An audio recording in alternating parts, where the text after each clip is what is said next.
Behave yourself, Wait. Matt. What are we doing again? Huh? All right, let me put some pants on. You and that Oh man. ice glass every time. Mason jar, baby. Uh-oh. What'd you do? You. Huh? Oh, I just switched monitors. It's okay. Everything's okay. We're okay. You sure? All over, man. Go round. Game over. Game over, man. Game over. Yeah, people watching. Behave Well, yourself. Yeah, we do. Sorry. Kids. Sorry for that, guys. Kids. Don't watch. Do as I say, not as I do. Or don't even do that. No, don't. We can dress him up. We can't take him out, unfortunately. You give them books. We can mute him. You get them out of the barn. They still make paper Take him off airplanes. the stage. All right, y'all ready? Let's go. Roll that beautiful beat.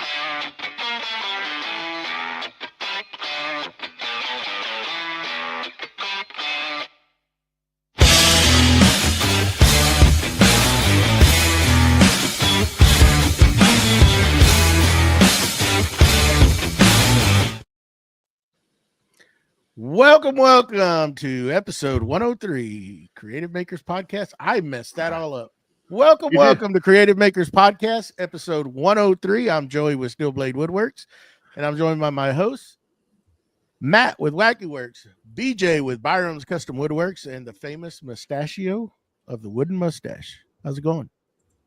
Hello. Oh, you know, it's going. That was a good recovery there, don't you think? Good. I'll edit it. Okay. Good thing. We'll let it play. It was good. How's the weather? How's the weather out in y'all's area? I've been Storming. hearing some thundering and Norman? but no rain yet. It got cool, clouded up, some thundering off in the distance. Some back little black to- clouds rolling around, but it never dropped anything here. We're back to your temperatures here. At least today. It looks like it's 78 now. It was like in the 90s today. It's like 96 today. It was warm. It was warm. It was warm all weekend. Mm-hmm. Am I clear? Is my video clear? You are. You're very Look, clear. you do look Mhm. way clearer. I'm telling Yeah. you. Nice. It's a nice hat you got on there. We'll get to that in a minute. So It is a nice hat. You like my shirt? You like my shirt? Mhm. I like your shirt. Yeah. Yeah. Oh, I didn't get the Yeah. memo. Look at mine. There you Oh, go. they don't make one big enough for me. I'm telling you. They don't make big boy shirts. They got to get some bigger cotton. They got to get some bigger cotton belts. Oh, goodness. Maybe we can use some of that boss dog glue to glue two shirts together. How There we about that? Ooh. Mm-hmm.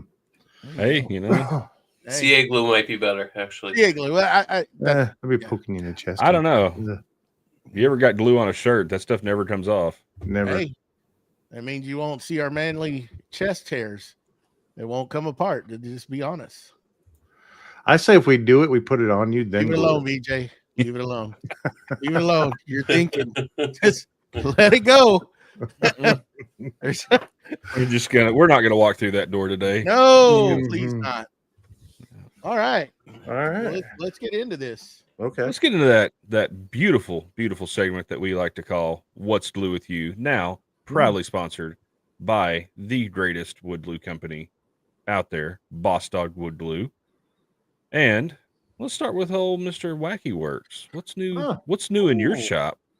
Well, I decided to, now that I'm 50, I decided to thought it would be a good idea to pick up something heavy, just to make sure that I realize that I can't do that anymore. And I thought you were going to say you were going to make the shop ADA accessible. Install a ramp. No, I actually did that when we first started for my wife. But I moved my lathe, and I forgot how heavy that motor was. Because that was an adventure all by itself. So I unloaded that, moved the lathe, so that I could start turning our Patreon or our giveaway, 100th giveaways winners bowl. And I think I posted a story or two about that, and so everybody can kind of see what happened there. But so I got that turning this weekend, and then I got some laser projects that I had to get out of the way. So knock those out pretty quick. Did some more organization, moved all my DeWalt stuff off to the left now. And so it's stainers all to the right, DeWalt stuff all to the left of the miter saw. That Waffle House breakfast, I'm telling you right now, I posted that picture. That thing was beautiful. That's the first time I've ever had a bowl for the hash brown bowl. Aha, I'm telling you, that's the way to go. I walked out of there like a stuck tick. Can I get some clarification here? What is when you say hash browns? What was it? All over or? So it's hash browns. It's two orders of hash browns inside of a bowl. So it's basically two big old handfuls of hash browns that they cook up. They add cheese to it. They add chunks of ham in it. They have tomatoes. So my order is, and it's usually patty melt plate hash browns all the way, except for peppers and gravy. All the way. What's that mean? All the way. So all the way would be your ham, your cheese, your onions, your tomatoes, jalapenos, if you want them in there, and then gravy, which I don't get gravy, and then chili. So I got chili over the top of it, and then you mix all that. I put a little ketchup in there, get a little bit more liquefied, and mix that all up. Too much. And then they also, because I get a patty melt plate bowl, they take two patty melt patties and chop them all up, pound it all up, and put it up in there as well. So it is. Nice. I literally thought, oh yeah, I'm gonna knock this thing out because I'm used to eating that as a meal, thinking I got about 3/4 way through that bowl and went, I'm not getting this to go box for something that big. I'm gonna finish it. But that was pretty good. What else I get done this weekend? We did some resin casting. Got some resin casting done for the wife. She has her father passed away a while back, and we have made some boxes kind of thing that has a medallion in the top of it with his year of birth, year of passing, and they're going to take him out to sea. He was a Navy man, but they're going to keep some of the ashes inside the container. It's pretty nice. What else did we get done? I think that's about it. I think it was pretty full weekend. Yeah. Did you turn that bowl? Did you mention that? I did mention that was like the very first thing I said, but that's okay. I mean, I understand you weren't paying attention to me. I mean, it happens. I've gotten real good at it. I'm telling you. Hey, Joey's got an ear infection. Give him a break. Yeah. In fact, I need to kind of take that off of there, Yeah. Well, I mean, since you wanted to speak up, I guess. What do you got going on this weekend, Joey? What'd you do? I mean, you look pretty. Well, thank you. Yeah. Well, thank you. My wife tells me that too. So. Yeah, she's lying. Yeah,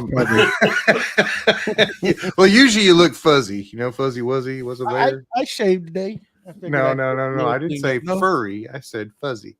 Fuzzy. So, that. Yeah. Oh, yeah. There he goes. There he goes. I caught it. So we finally bit the bullet and got Starlink, so we don't have to send smoke signals anymore. And it's working great.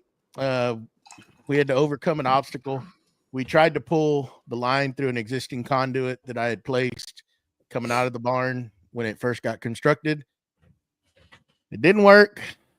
After many attempts, we had to end up digging another conduit, the boys and I, from the location of the satellite or the dish to the barn. So a simple, quick half-a-day project turned into a full-day project in this Texas heat, but it was well worth it. I'm getting good speeds now. It was very simple once you get everything installed. Yeah. Off your phone, you activate it, and that thing gives you a little basically image, and you align the satellite, and good to go. Yeah. Seeing over 200 megs download and around 10 meg up, so way better than what I was on. So it's gonna work out. So I got that done. That was yesterday, and then today I started working on that laser that Acmer sent me, and I did I did some video on it and got that cut out. Ooh, Look at there. nice. So messing around with it, it's got a camera, so you can put your material on there, which I thought was real cool, and you can align your image, and it's repetitive stuff. So once you put it on the what you call it, the grading, I always Honeycomb. the honeycomb. Thank you. Lost words. You can put that image in there, and the camera will pick it up, and you can align it with the camera. So you can put any type of material in there, and the camera will find it, and then it'll help you align your image, words, whatever you want to put on there. So it's a pretty cool feature. So I was messing around with that, getting that set up and shooting a video for it. So that'll come out soon. And yeah, pretty cool laser, quick, easy out of the box. And they actually were supposed to send me, which is a bummer. I have to get a hold of them because they were supposed to send me the dual laser with the IR in it, and they sent me a 48 watt. So, you know, kind of one of those things, you know, it's, did they actually mess up, or did they tell me they were going to send it and send me a 48 watt because that's what they want to push, you know? Yeah. So I'm going to get a hold of them and see what they got to say about that. But I did the video. I'm going to do what I promised to do and keep messing with it. But it's a pretty cool little laser, all self-contained. So yeah, that's what I've been doing, messing with that, and got the internet installed. So on to other stuff now. Very nice. So anyhow, what about you, Mr. Mustachio? What's glue with you? Well, I've been doing some 3D modeling for tool holders in the shop. My most recent one, and everyone on the audio only won't be able to see this, but I made a little French cleat holder for my M18 Milwaukee router, and that's got a little battery spot for it, and there's a slot above there for the bigger plate and wrench, all kinds of stuff. This is the first print. I'm probably gonna do it a different way because I had it oriented on the plate really weird. So I'm gonna do a. But you designed that fully, right, from scratch? I did. Yep. It's nice, man. That's cool. Yeah. Yeah. like Thanks. So I'm just trying to get some of these. You know, I think we talked about it with Steve last week, where those tools they use constantly, they don't need to go in a drawer or a cabinet or anything. So some of those things that I grab often, I'm gonna hang up on the wall. So I didn't really find anything. I mean, everyone makes the reverse battery type holder that you can pull off a variety of different printing sites and stuff, but I wanted something that I could actually dock the router on and have it kind of self-contained. There's going to be magnets on the side to hold the wrench and the little 90-degree bracket and the plastic dust port and everything. So just have everything kind of on there. Yeah, that's nice. Yep, and be able to actually find it, because I mean, how many times are you I know I have 4 of these wrenches, but That's then you what I go was and going to say. grab the adjustable one, because it's Those are the ones that get lost the most because you're always looking for those. Yep. So yeah, I was still working through. I did start a design for the CNC table. I might get with Matt, and maybe we'll have some other ideas. I might have something in the works down the road, so I'm going to try to design that CNC table to accommodate something different in the future. Not going to happen anytime soon, but just for future planning. And yeah. Other than that, just trying to stay cool. We did have our typical rainy Saturday yesterday, like we've been having for the past 2 months. It's absolutely wonderful, and it was actually nice out. Like temperature wise, it was nice out yesterday. We kind of got out of that heat for a day or two, but yeah, that's it for me. What's glue with you, BJ? Not a whole lot. Did a little more organization. I'm refinishing, working with a local restaurant, and we're refinishing their tabletops, kind of one at a time, just because it's the tables are good butcher block tables, but we're just kind of have we can't pull down 10 or 15 tables at a time. It's a pretty busy restaurant, so we're going through and sanding off the gummy finish and redoing it, restaining it, putting an oil-based finish that's going to handle a little more abuse than what they initially had. So I was working on that. Working on I found some little holders for my M89 organizers. It's a double stack, and I'll pull a Mustachio. It's a double stack design, but it's got multi things, so you can put little bitty things in there. And so it's a little 2x4 thing. Because I've got just some, like the M3 and M4 and M6 nuts and bolts. I was thinking put those in there. I think that would work out. Ordered a couple more sustainers. I blame Tyler. And then also blame you, Matt, because I ordered the Rack 6. Nice. Yeah. And I was thinking about, someone had said, fit it out with have one drawer that's kind of got your stuff that you use with your dominoes. So the most used, dominoes that you have, things like that. So you're not taking the entire case of dominoes with you, and, little things like that. But that's about it. Weather's been hot, so I haven't been doing a lot outside. We're still fighting with the swimming pool, trying to get it to cooperate. But that's about it. I'm off tomorrow, so tomorrow will be a big day in the shop. I got Nice. Possibly get out there and I am. So yeah, a little project. I'm working on a new shelf for my bathroom because I have outgrown the shelf I have for all my beard stuff. And I'm working on a new shelf that will hold more beard stuff. So yeah, it's going to be all out of figured walnut, and it's really, really going to be pretty. So, but that's about it. So, cool.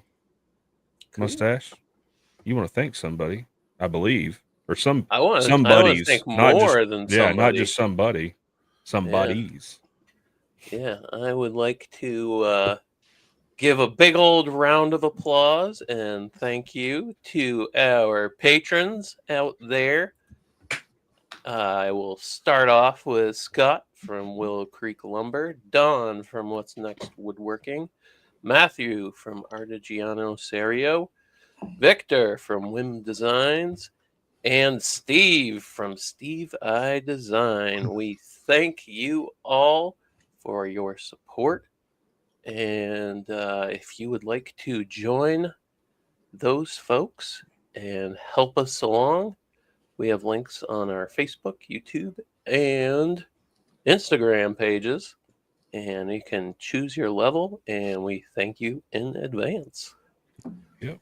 Mm-hmm. Awesome.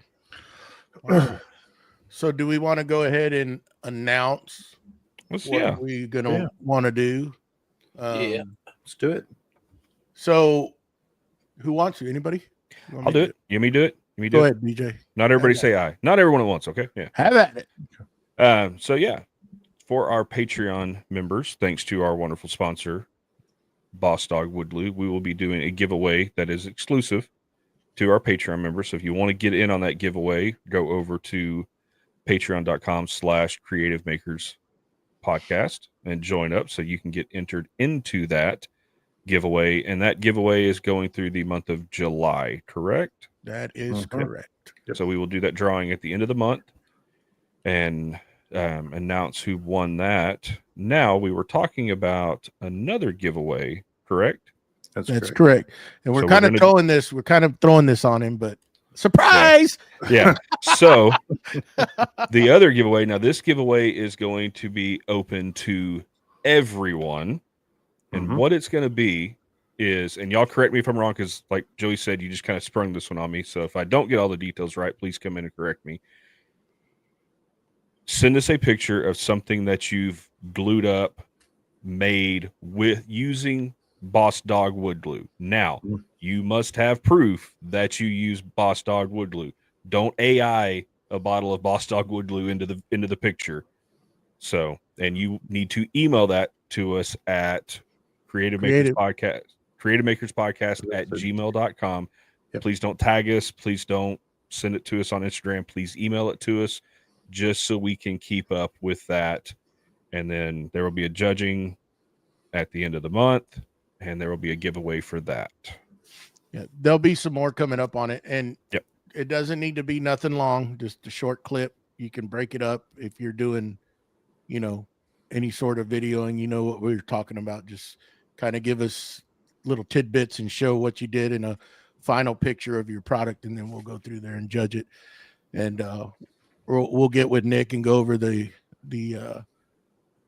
all the details of it, and then we'll present more next week. And we've been trying to think of something and brainstorm, and this is kind of what we came up with. And we're going to get it done. I think this is pretty cool to get the community involved and to show how good this wood glue is because it's really good.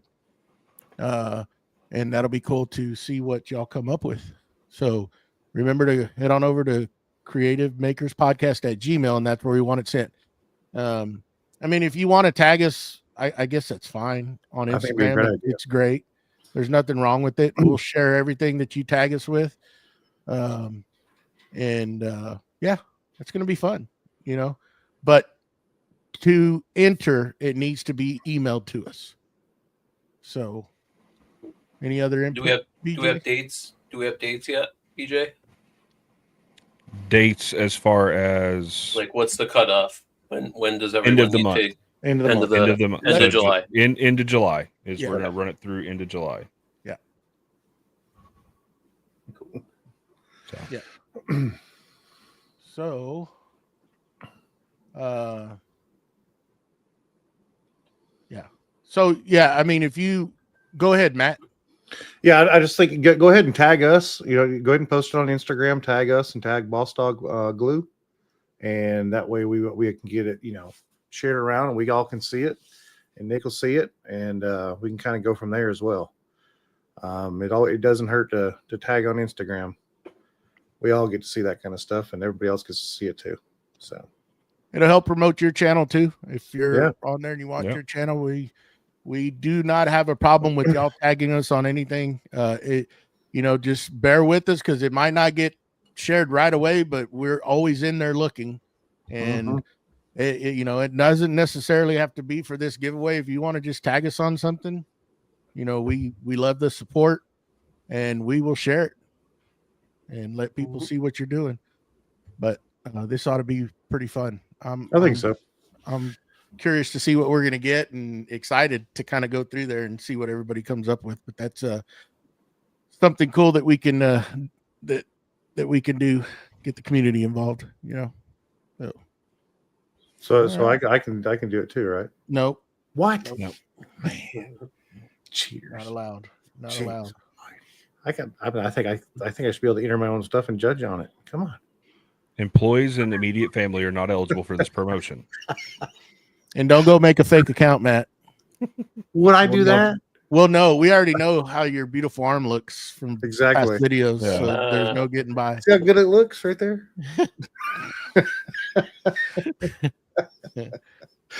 Yes. All right. So Moving on.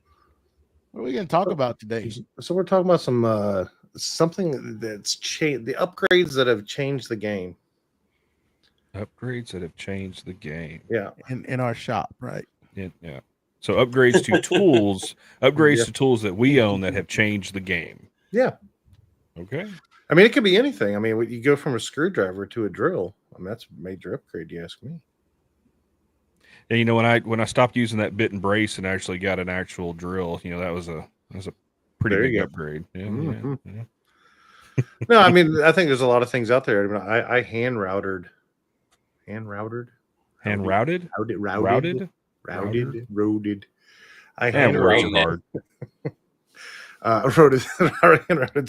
A lot of signs, back in the day, just like you'd do a trace, you'd trace and try to trace it straight, and then upgrading that to a CNC was, I mean, to me, it's the same concept, except for you have yeah, that's for both me and Joey. He strikes. He strikes. But I think changing that game right there, just going to a CNC, and then I mean it's a major learning curve. Oh yeah, because now you got to learn software, you got to learn how to do everything. It's a lot, but going from a hand router and just sitting there, keeping your squints on and trying to. Did you ever use that? Did you ever use, like the one I had was the like to do letters and numbers and stuff, was that Craftsman template jig? Yes. Yep. It had the 2 bars and you put all the letters and stuff, whatever in there. Did you get to use that? I did. Oh my God, that thing. The first one, I don't know what letter I messed up, but I routed that freaking letter. It jumped for whatever reason. Oh yeah, and it bit into the plastic, and I'm like, hey. Yeah. So I know those Rockler letters. I had the Rockler one. They will replace those for you. They reached out to me on a reel because I had an unfortunate incident with my D, and that's all I'll say. And that's a bad incident to have. That's okay. I mean. And, no, I'm just saying there's lots of words out there with the replaced. letter D in it. Especially if you're doing woodwork. Did you glue it down? No, and that was the problem. I didn't glue it, Matt. That was the problem.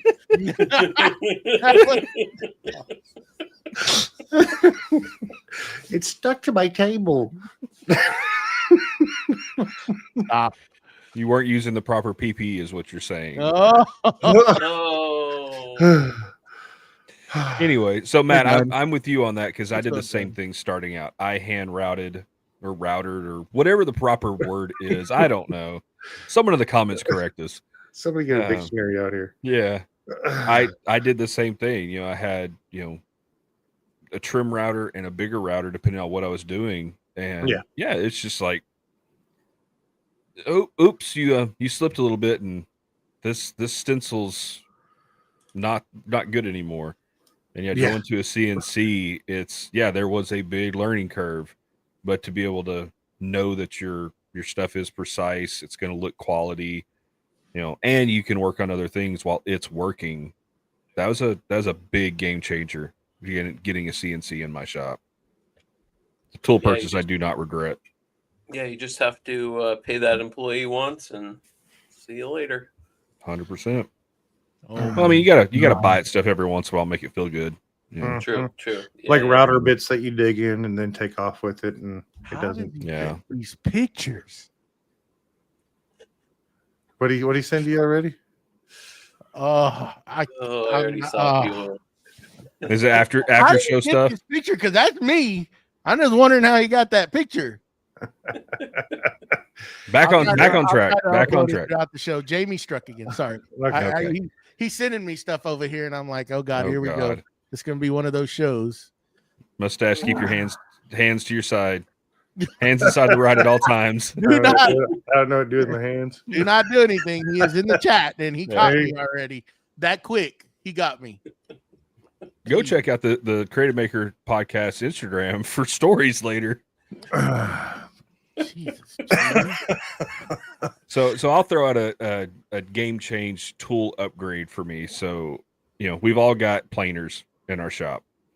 I started with the rigid whatever model number, their big lunchbox planer, and upgraded to the DeWalt 735 with the Helix head.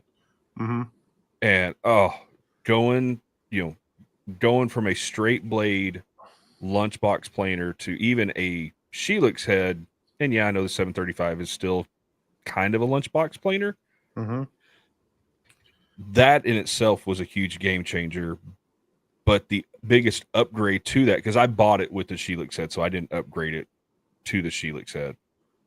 I went and changed the dust port from where it exhausts out the back of the machine to a vertical port where it shoots straight up out of the top. And that in itself, the dust collection, it's slightly better, but it's also the fact that you don't have to worry about that hose coming out of the back of the machine constantly getting in the way. Yeah, because you'd be running, catches that board. They're just on the very corner, and it's just like whoop. Rips the hose out, so then you got shavings filling up your shop or whatever, and it's just it's so much nicer. And I found mine on Etsy. It's just a 3D printed thing, and you cut a hole in the top of the planer, and it screws on top of the plastic cover over the blades, and it is wonderful. So I didn't go up. I didn't even think about that, until I saw a couple people. I just hard lined mine in and made that slight 45. Okay, yeah, and just got it away so that way it was hard piped in, and I never had to worry about it hooking on anything. Okay, so my planer and drum sander are mobile because I don't use them all the time. Yeah. So to be able to, if you're moving it around and having to use the Wackerle quick connect thing that they've got, Yep. It just that hose in itself is so heavy as it's moving, it wants to slowly droop and it gets in the way. And now I don't have to worry about it. Yeah, mine's stationary and got flex line of 6-inch flex line on it. That's it. So. Yeah. But no, I remember when I first got my planer, I thought I was just, now I'm a real woodworker because I can plane and and then you got to actually do it, and you got to listen to that extra 10 or 20 cents a board foot from the lumber dealers. Kind of nice sometimes if they S3S it. Did I not hear y'all when y'all first started? What did y'all get first? Did y'all get a joiner or planer first? I got a planer first. Planer first. Yeah. Small. I got a benchtop joiner, and then that crapped out. I got the DeWalt 735. So I'll admit it here, live in person. I've technically never owned a joiner. I've owned one, but it never functioned. I bought one to restore an old Powermatic. Bought it to restore it and realized there was way too much work involved in it, especially because the wings were sagging so bad. It was a lot of work. And had a guy offer me like $100 more than I paid for it. I was like, fine, you can have it. So yeah, I've got a buddy 10 minutes down the street that's got a massive like 10-inch Powermatic. So if I need a joiner, I go to him. I owned a 6-inch at first joiner from Grizzly. They shipped it to me. The motor wouldn't kick on, wouldn't engage. They shipped it back. And at the same exact time, they were having a sale on the 8-inch Hilco head for almost the identical price. And I said, I'll take that. And they shipped that back to me. And I got an 8-inch. And I did not complain. Not even a little bit. It didn't kick on. Yeah. So I got a joiner first when I first got actually going and getting real serious about it. That's what I had in my shop. So that, and then I upgraded. I upgraded to the tables. The table saw was the next thing, and that's when I went from the old Craftsman And then what was a game changer is going to a cabinet style saw instead of a contractor saw.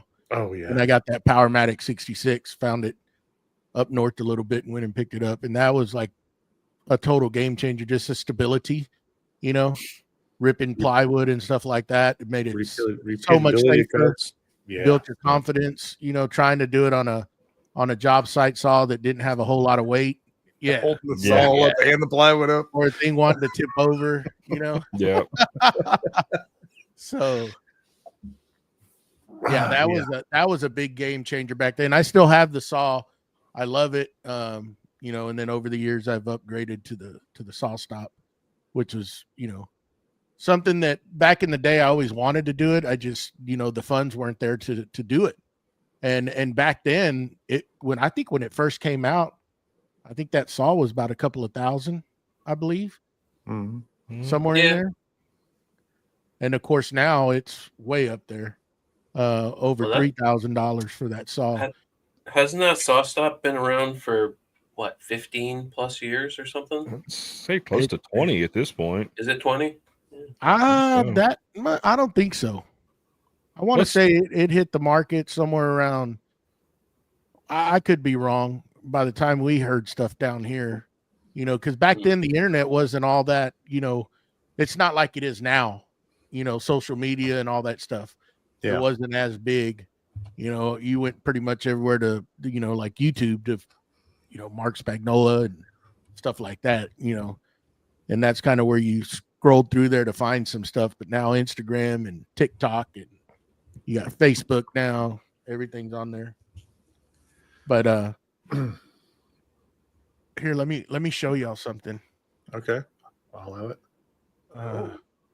We need your attention. Need your attention. Look at this. Okay. World premiere.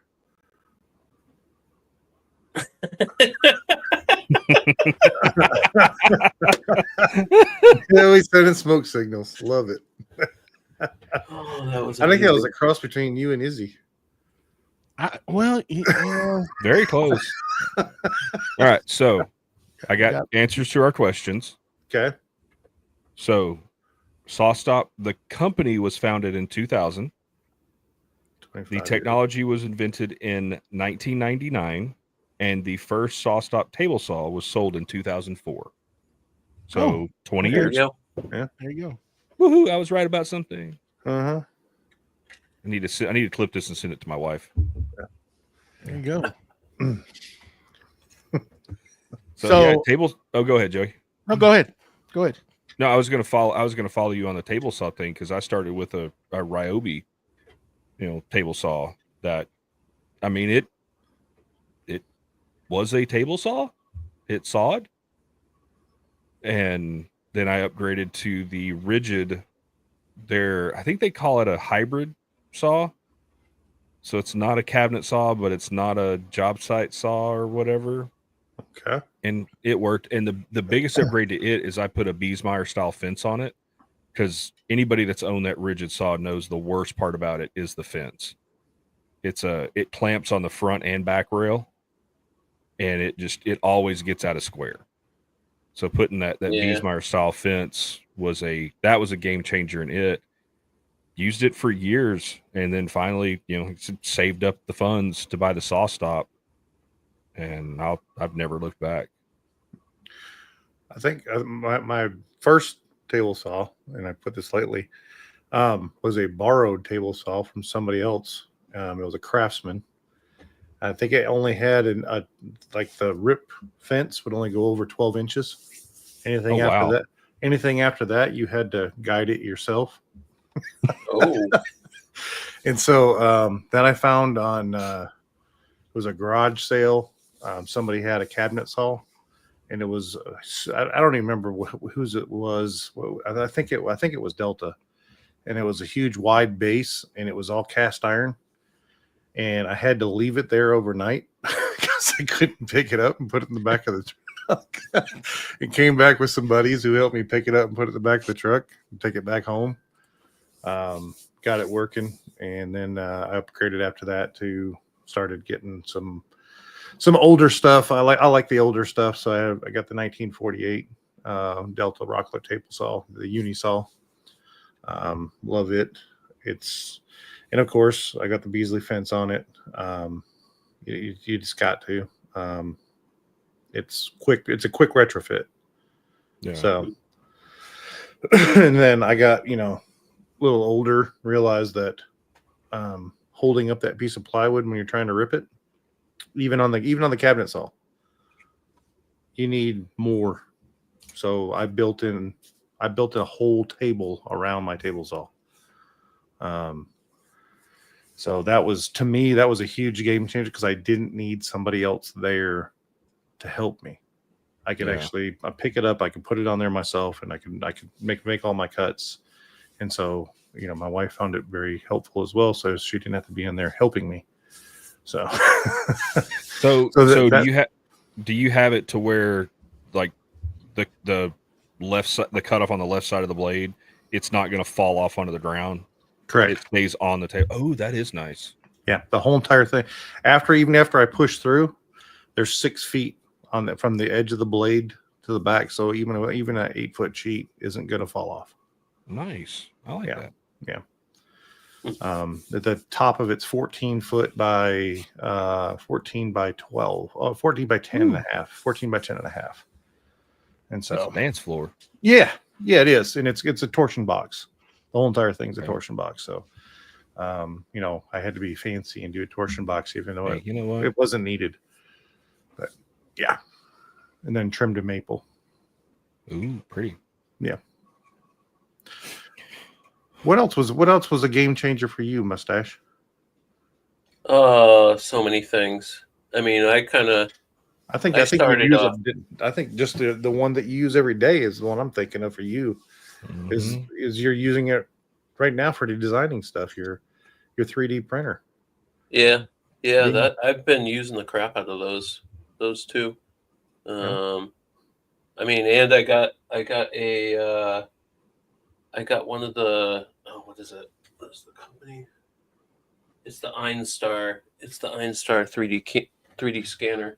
So I finally I did like the calibration on that a couple weeks ago, and last night I was actually like trying to scan the Milwaukee pin nailer, and I tried doing that. I tried doing that with a Creality scanner and stuff, and it was kind of clunky. I mean, even I'm not used to, obviously, like everyone else, I just read enough of the instructions to use what it was and just gave it the good old college try. And I went through some issues. I had a few. I spent like 10 minutes scanning something. I was like, yes, and I went and looked, and it had like shifted the model halfway, so I had like 2 different models on top of each other. So I had to delete it. Have you thought about setting up a turntable? So setting that on a tripod and then doing a turntable. So I don't know how much difference it'll make. I have a little Lazy Susan that I was using last night. That I used to spray paint stuff on it. So I just put a bunch of painter's tape on top, and I've spray painted a ton of stuff on that. Probably to the point where when I take that tape off, it's going to be like 500 layers of paint, just like one solid. It's not going to be flexible, but those 3D printers have come in definitely clutch. I do really want to upgrade the A1 in the near future. So if anyone out there is looking for an A1 combo, we can talk. But I mean, going over to the table saw where you guys were coming from, I started with a Bosch contractor saw, and I think that was the 10-inch. Yeah, the 10-inch contractor saw. The gravity lift, the gravity rise like stand that thing was on was so awesome. Had the wheels on it and stuff. I mean, I wasn't going to like customers' houses using. Well, on 2 separate occasions I did have to bring that somewhere, but I that little stand was really good. But I was in Mexico like 2 or 3 years ago, and Lowe's was getting rid of a bunch of Delta table saws, like I think it's the 52-inch wide width, Yeah. and I think on sale it was under $300 for that. Oh, dang, that's not bad.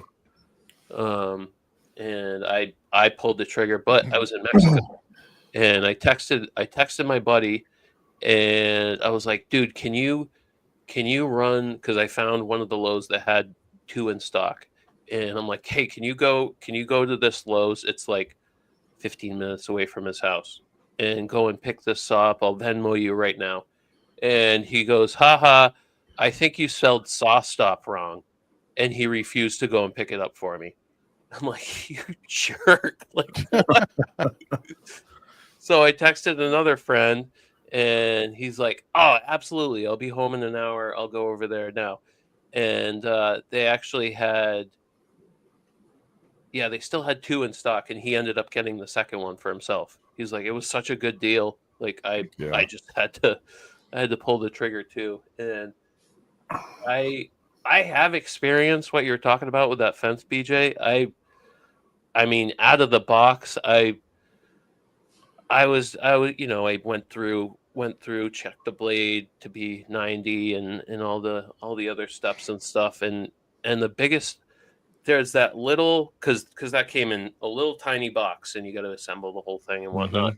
And there's that little tool that shows you those angled like brackets that you put the top piece on the tabletop, and then it gives you what the height needs to be on that little like L-shaped piece that screws on.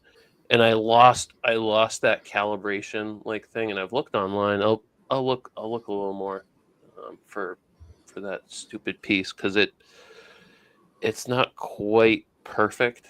But I might eventually upgrade that fence like you were talking about, because I have nothing against that saw. It's a solid saw, cast iron top. I'll probably I have a router lift still in the box, Joey, that I want to put in the wing of that table saw, and then I'll probably build something around that with like an off-feed table and stuff in like 4 years.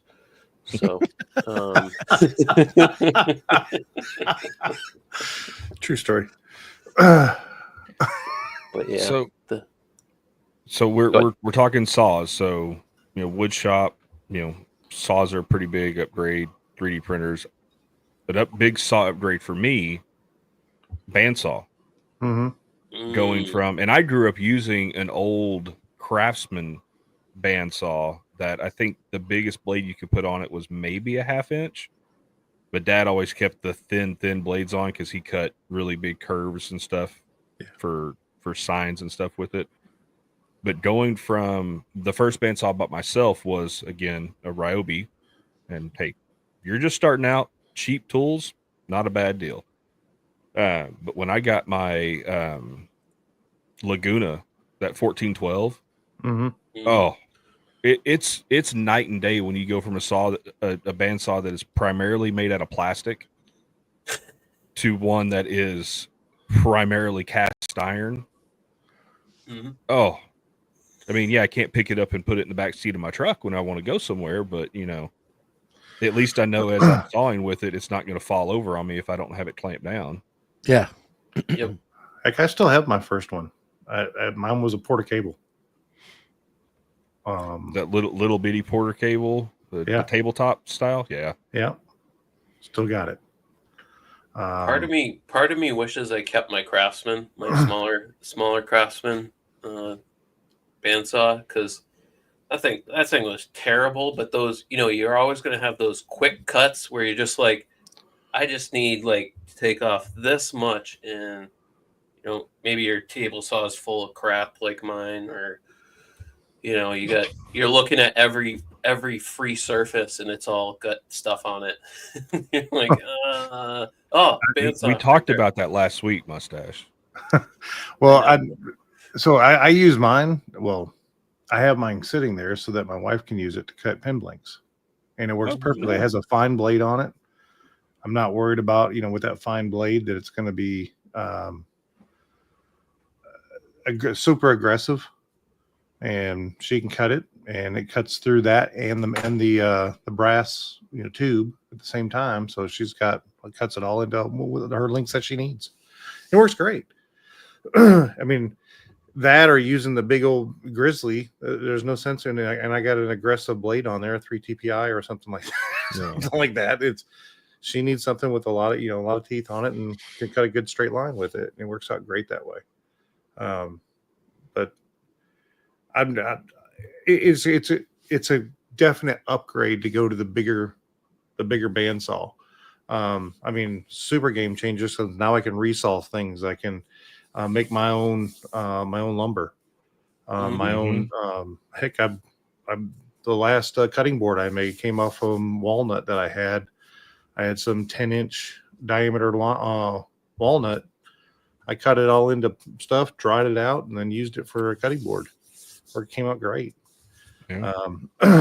So, I mean, it was a definite game changer. But I also like still having the old one. So it's that one was I loved it. It was my first one, and I still have it to this day. Never forget them. So what's a tool that you bought? So like we're talking about the DeWalt planer. What's a tool that you've bought that you made a modification to that made it that much better? It was great out of the box, or maybe not so great out of the box. It was a tool that, say, the influencer world convinced you to go buy, and you realized, if I do this to it, it's gonna make it that much better or easier to use. Dust collection. Okay, yeah, because especially on older tools, because dust collection was going to be mine. The rabbit hole Matt and I went down with the Harbor Freight dust collector. Yeah. Mm-hmm. We took that dust collector from, jumpering it from one tool to another to be able to dust collect on a whole shop by some modifications, some simple modifications that we did. And we compared it, because when you add something to it, it's going to take CFM away, but we found ways to open it up even more to compensate for that loss, and actually turn that dust collector into a dang good dust collector. What they tell you in the specs is not what that dust collector does. Oh no, they tell you 1500 CFM, and that's not even close. Not even close. That's without the thing on the back, and I mean, it's literally it can't do that. So when we did the modifications, we compared videos and went, through a whole bunch of different changes. I mean, till we got good enough. Once I was happy, I was like, "You're on your own, bud. I'm not doing anymore." Even though he wanted me to continue doing stuff, I'm like, "No, I'm not. That's it." And he's taken it a lot further, and he's improved it by leaps and bounds.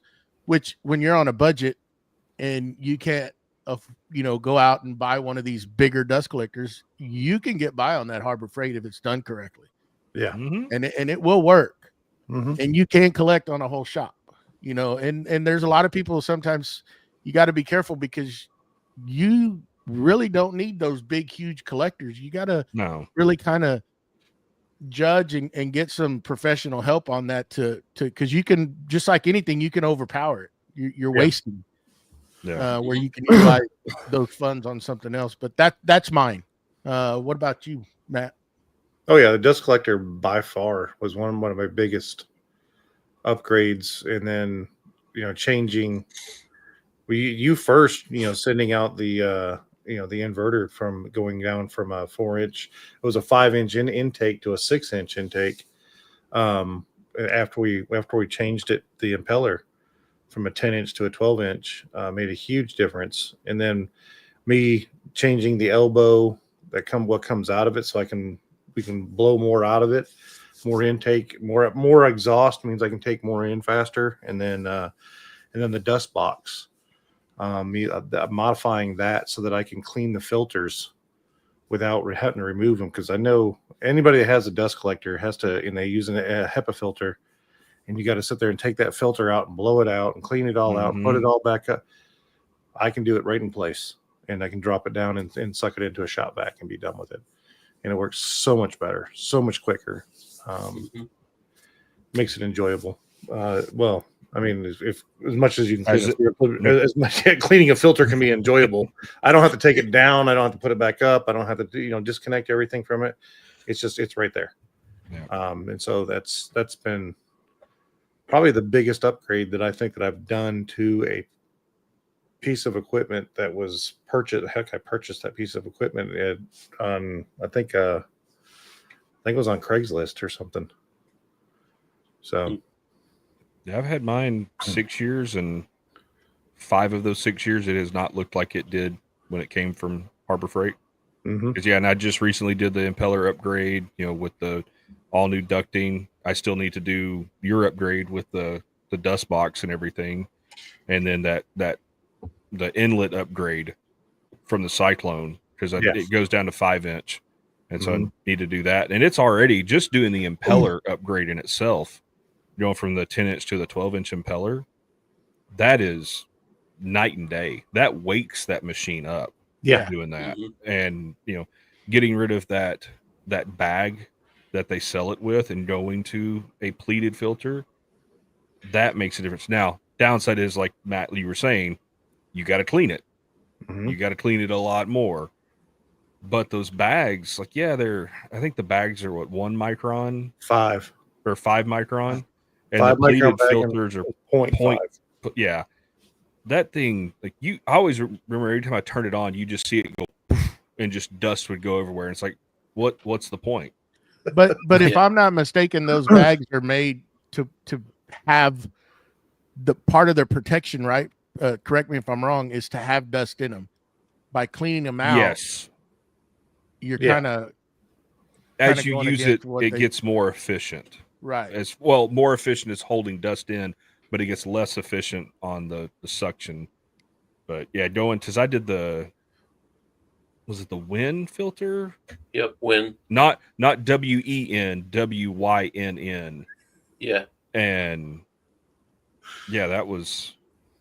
I'll use that one. Honestly, if that motor ever dies, I'm going to go to, whatever that company you can buy cheap motors from, and just put a new 2 horsepower motor on it, and be done with it.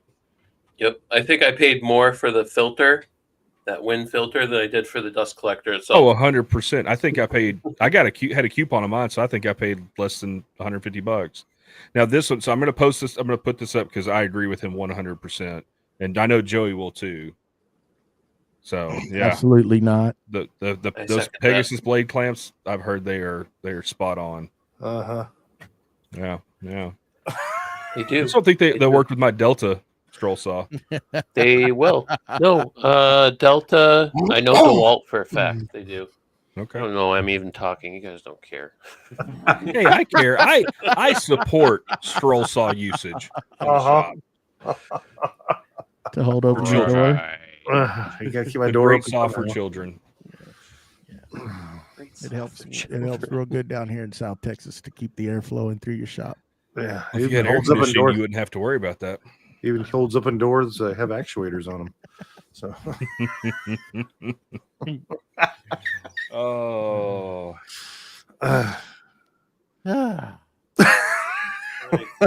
Goodness. I'm going to bring another one up. Okay. Okay. And it's not really, well, you're going to consider it a tool because if you're doing any kind of social media, I'm going to say the Pocket 3 DJI. Oh, you just got this. But using it today, I mean, it's a game changer. Being able to flip from facing you back the other way or go from vertical to horizontal, the audio, the clarity. I mean, just everything. Instead of lugging out like a camera you see in the background, like and I still use it, and I'll still use it, but this thing is great. I mean, this is a total freaking game changer. Yeah. Holding it, I mean, you can have it focus on you, focus on the thing you're working on, where that you can actually see, that it's in frame. I mean, just everything. If you're doing any kind of social media or any kind of, videoing, this is a great little camera. Highly recommend it. You ever notice, like, until you have something, you never notice it. No. Link in my bio. But literally, if you don't have something, you don't notice it, and then all of a sudden you get something, and now you know. I was watching Matt Cremona, watching his video today. He was bandsaw. He was using his bandsaw mill for cutting up some root balls, and his videographer was in the video with him. And then I saw he has this huge dust mask on and this whole suit on to be right there next to the blade while it's kicking up all the sawdust. And I look over at his hand, and that's what he's got. That's what he's using to film the whole thing. He's using that camera to film it. And if I would have had one, I would have never noticed that.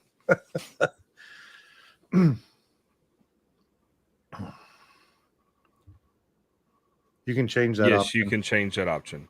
Yes. Yeah, it'll do 4K and 3K in vertical filming. Yes. It's pretty nice. Very nice. I've had mine for about a year now and recorded hundreds of hours of videos on it. I pretty much do all my social media posts with it, all my filming. When the family and I go places, I take it. Because, I mean, it's nice, when it's a little carry case, it'll fit in your back pocket. Yeah, we're good to go. It's great. I mean, it's one of those things that when you get it, it's like, why did I wait so long to get it? The ease of transitioning back and forth. It's wonderful. It's wunderbar. So, trying to think of any other tool upgrades that I've done that are just like absolute game changers. I can think of one, and it seems minute, but really, at the end of the day, it's saved my table saw. And I've heard other people say they did the same upgrade I did, and it saved their table saws as well, because they've always had it constantly, even though they had dust collection hooked up to it, it just didn't work. And I put inside my table saw a angled piece that directed the sawdust that hit the ground towards the dust port. Yeah. And I've heard many people talk about it. Oh, I got to stop, and I got to suck out my the table saw, the cabinet, because it's sucking, it's pulling dust out, but it gets clogged up. It's not pulling it fast enough, and stuff settling in the bottom. Yeah. And all I did is I had a 3-piece wood that I put inside of it, and I had to split the two to get it inside that opening, and then opened it back up, and then put another piece up underneath it, screwed it to make the platform so it sat down flat. Yeah. But it was diagonaled right towards the dust port, and I haven't had there's barely any dust in the bottom inside my table saw at all. Yeah. So I've got another. I just think you talking about sawdust for some reason, and table saws made this click in my head. Mm-hmm. Every woodworker out there hates one aspect of woodworking, right? Sanding. Every woodworker hates sanding. Mm-hmm. But what size sander do majority of woodworkers use? A 5-inch, like big box store sander. Going from a 5-inch sander to a quality 6-inch, like Festool, Surf Prep. What's the other one? Merca. So a good quality 6-inch sander that's not going to vibrate your hands to death after you use it for a couple hours, that makes a huge difference. And what's funny, you don't think about it, a 5 to a 6-inch sander, you're getting quite a bit more surface area. So you're able to sand at a much faster rate with that. And I've even looked at, back when I was doing the really big tables, I looked at doing the gym 12-inch, just because, that thing, I've seen some people use that, and that being able to sand with a 12-inch disc at one time, like that would make sanding really nice. What? Not saying that I love sanding. Yeah, you not ever seen those? No. So yeah, it's a gym 12-inch sander. It is and you can do sanding or polishing with it. Huh. And yeah, it's nice. They're not cheap. I think with the sander setup with the dust shrouds, $800-900 or something like that. But if you're doing a ton of those big tables, I mean, you could sand a 4-foot by 10-foot table in a heartbeat with that. It's almost like using a handheld floor polisher. So Greg words, they're hard. Greg brings up the Jessam router lift with the Bosch routers, and I don't have the Jessam. I have the Craig. I think it's the Craig 2. But I do have the Bosch. In fact, I have a Bosch. I bought 3 of them, of those routers, just for the table, because I love that lift. Oh my God. It's that right there is going from having to adjust it up just a little bit, and to having your own lift that lifts up perfect. Oh, that's awesome. And then I have one in my flattening sled, and then I have one just for doing big router pieces. Because my first router table that I did, I just went and bought one of those router table inserts from Wackerle, where you bolt the router to the bottom of it. Yeah. And so anytime you needed to adjust the height, you're down there trying to adjust it with the router lift, with the built-in router piece. Yeah, go into a router lift, and I've got the Jessam one too. And it's wonderful. And I even upgraded and bought the switch. So you're not having to turn it on with the router. I've just got the switch, and I've got it on my table. It is right at hip height, which is good and bad, because half the time when I'm routing something big, I'll turn the router off. But it's also nice when you're holding something, you can just reach over there and tap it with your hip and kill the router. Yeah, you got the emergency switch for it. Yeah. And talking about Jessam, someone said it earlier in the chat, the table saw guides for that Jessam makes. Oh, they go on the fence to hold yes, down. That is, if I'm running big sheets of plywood through or anything like that, I love having that, because then you're not worried about it coming off the fence or anything. It is. They had a really good deal on those a few years ago, and I missed it. I think that's when I bought mine. Yeah. So what I did is, I can't put them on there right now, and that's because I changed my fence. I still have the starts with the B. We just said it. Beesmeyer. The Beesmeyer fence, but I on the side of it, I put aluminum, the extruded aluminum on the side of it, kind of like Spagnola did years ago.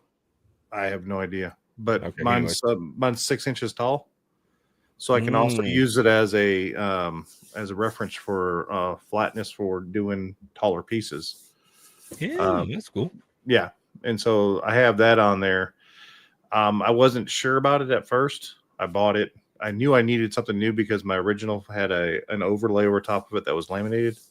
But I put that on there, and I haven't looked back. It's been pretty nice. Maybe if I had something thin that was up a little higher, and maybe it might cockeye into but it doesn't. It sits at the bottom that's my reference. And so anything bigger than that, it works out really well. But I would see because I think there aren't those guides that they have, like you can get them where they're pulling as well.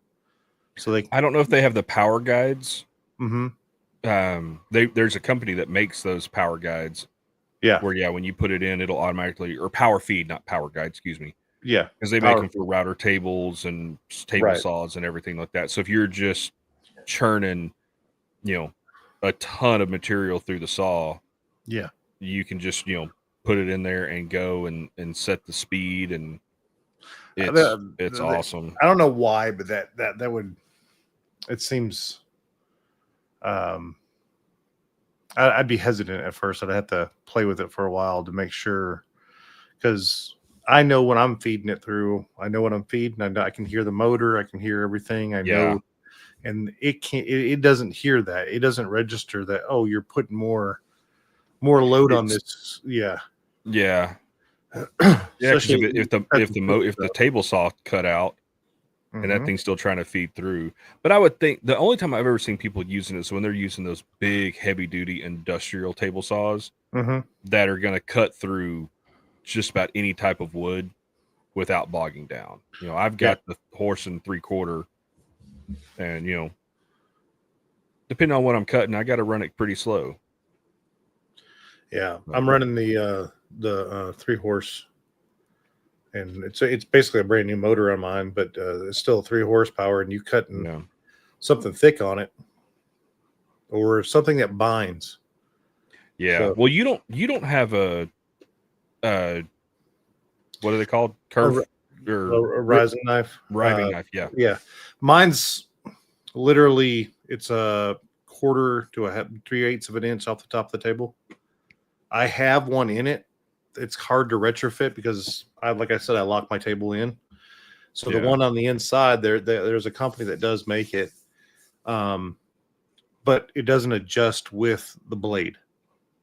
So I keep it at 1/4 to 1/2 inch. So it does give something. So if it does pinch, it's got something there. But I don't. If you're cutting something 2 inches tall. Correct. That's where I run into trouble, and I got to be listening to that motor, listening to what's going on. Because if you don't, it'll catch you. Yeah. And of course, I never try to run something that thick through on the one pass. I try to go through start low and yeah. So well, I mean, I think it's about it for the night, guys. What do you think? I want to throw out one other upgrade. Throw it out there. That I think we've all done recently to our shops. Okay, is upgrading our wood glue. Shameless plug for our sponsor. and I will say the clear Boss Dog glue.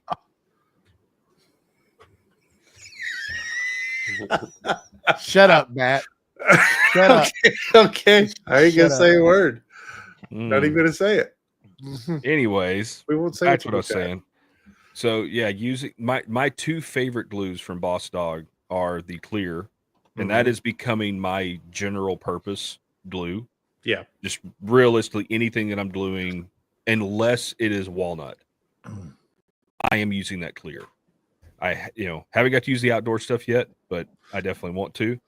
And then that dark that he's got, which I still say he should have named it chocolate, because of the Boss Dog Chocolate Lab, Yeah. But I get them, could be some misconceptions. You might have somebody try to eat it, I get it. But the dark and the clear are. If I got told tomorrow I could only have 2 types of wood glue, it would be those 2, because they are amazing, and the dry time and the cleanup on them, it's wonderful. I love my Boss Dog wood glue, even before they came on as a sponsor. Mm-hmm. I would say the clear is game changer. Absolutely.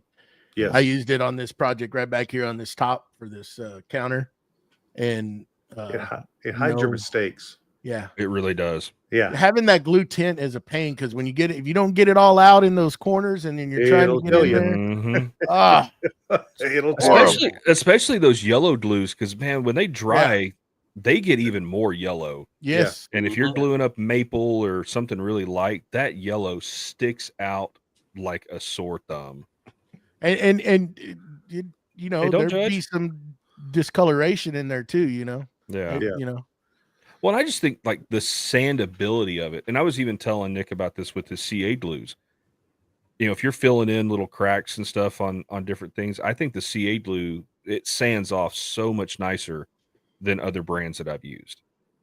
It's cleaner. It's just Boss Dog makes an amazing product, and I know a lot of research went into it, and a lot of his experience as a woodworker went into it. And I will never use a different brand. I have actually thrown away other brands. So cool. And yeah. Jenny, I guess back then you just had to use it. You had to do it 3 times. Shut up, Matt. I'm trying to help. Trying to help here. Leave it alone. Leave it alone. Anyhow, moving on. Honey, choose your words proper next time, please. You cannot do that with this group of guys.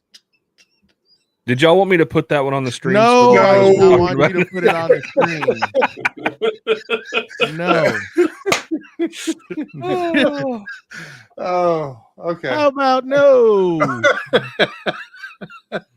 Boy, she didn't think of that one through. Did No, she? She didn't no, think that she one did through. Let's say goodnight, boys. Thank you, everyone, for hanging out tonight. A special thanks to our Patreon members for the support. And if you feel in your heart to support us and get involved in that Boss Dog Glue giveaway for Patreon members only, you need to go get signed up at patreon.com. Patreon.com/Creative Makers Podcast. There we go. I get it. That's for the Patreon giveaway for the end of the month. And then at the end of the month, we also have a regular giveaway that we're going to do for everybody. I want you to tag us on Instagram, tag Boss Dog Glue, have Boss Dog Glue with the glue that you used for that project. And we're all gonna do a little contest on it and see who did a great job at it. Okay. Mm-hmm. There you go. All right. Till next time, same place. Remember to head on over to iTunes or Spotify, leave us a review. And if you have any suggestions, hit us up on Instagram, private message, or send us an email at creativemakerspodcast@gmail.com if you want us to talk about something specific or if you just have a question. And if you have any tool problems or anything, please refer that out to BJ. He'll answer all your questions. All of them. Complaints, and all everything. Complaints directed direct to Joey at Stillblade Woodworks. Good job. But anyhow, special thanks to Boss Dog Wood Glue for the support. Head on over there and go pick up some products from them. They have great glue, a great CA glue. They can cover you on everything. Anyhow, till next time, same time, same place, same beautiful faces, and we are out of here.